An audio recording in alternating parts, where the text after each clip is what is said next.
So obviously my name is Larry Blight. I'm part of the Menang community. My family are Coins.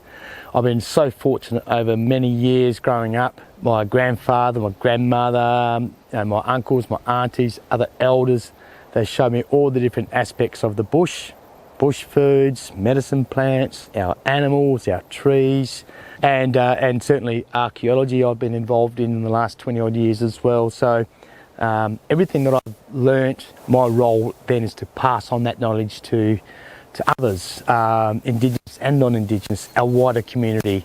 In today's age, everything is so heavily, it revolves around our environment and what we have left of it. And so it's vitally important, I think, that we show lots of different people the beautiful aspects of this nature, how fragile it is, and how we need to keep looking after what we have left here. I guess we are here surrounded predominantly by the she oak. Quail is one of the names for our she oak tree. And we certainly know in places where we have the she oak, we have lots of the needles that you see dropping below us here. And we know that lots of people have been born here, lots of little babies have been born on this patch, on this little hill overlooking what was once a wetland only 200 years ago. This was a significant area for births, predominantly because of the she oak. We also have some munjar tree just down below us, our Christmas tree, our spirit tree. By no means should they ever be touched or disturbed. Some of our community have also suggested that where our Christmas trees are, we have burials very close by as well.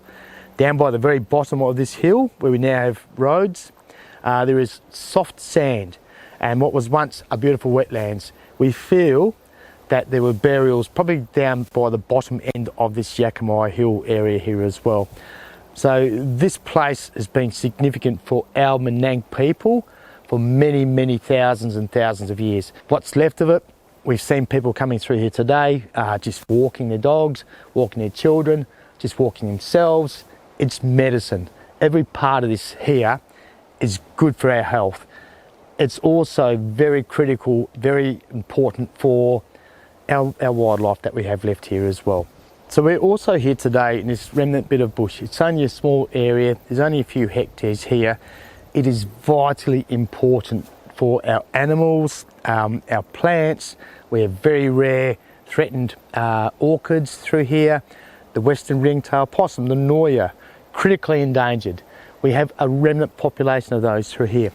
This place had been well maintained and sustained by Indigenous people for many, many thousands of years, well over 50,000 years in just this region itself. Over that time, we've seen multiple changes in our landscapes, but we maintained it. We looked after it. We were sustainable with everything. And we have been doing that up until the last 100, 150 years. This little patch of bush is now under serious threat. Just opposite us, we have a couple of hectares of remnant bush, and we've seen racehorse goanna in here, carder. We think there's a little burrow in there that it's living in. We've also got some very rare trees here, the munna wattle, that doesn't come from here. We feel that they were planted here by another group from inland many generations ago, and their descendants are still growing here today. But this is all threatened. There is a plan to put a road right through the middle of this bit of remnant bush, and in fact where we are standing here right now, 17 metres back behind me, this is all going to be cleared to make a fire break for this existing property behind us, which is also under threat of being seriously developed for 20 odd units very, very shortly. We cannot keep doing this. We've already lost enough bush in the Albany region as it is. It's no surprise that even Albany nowadays is getting hotter and hotter. It's becoming more and more humid. I believe we have lost 65% of our vegetation here since settlement. So we've only got about 35% remnant vegetation left. The rate that the City of Albany are going with all this, we will soon have very few bush remnants left. This place needs this place. It needs the bush. Our animals need it. We as people also need it. It's been a significant site for many, many thousands of years, and we need to maintain what's left of some of these little bits of remnant bush. Albany used to be such a leafy little town only 30 years ago. Nowadays, where we once had beautiful bush like this, it's all been cleared and literally felled, clear felled, nothing left there at all, except now we have houses, and it's getting hotter and hotter. And what happens to our animals? It's very stressful. We have always maintained, we all have our totems, whether it's a plant or an animal or a tree or a waterway. And for many of us, our totems, in some cases, our totems are going to fade off into the dreaming. They will no longer exist, as some of our animals have already disappeared. For us, that is tragic. And we want to keep some of this remnant bush for future generations to enjoy and maintain it, as we have been doing here for many thousands of years. It needs to stop. There's enough being cleared already. They choose to want to clear these little remnant patches.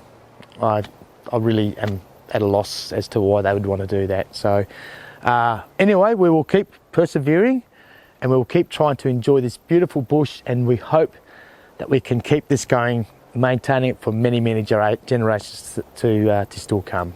Today, in today's world, we know we need to cool the planet down.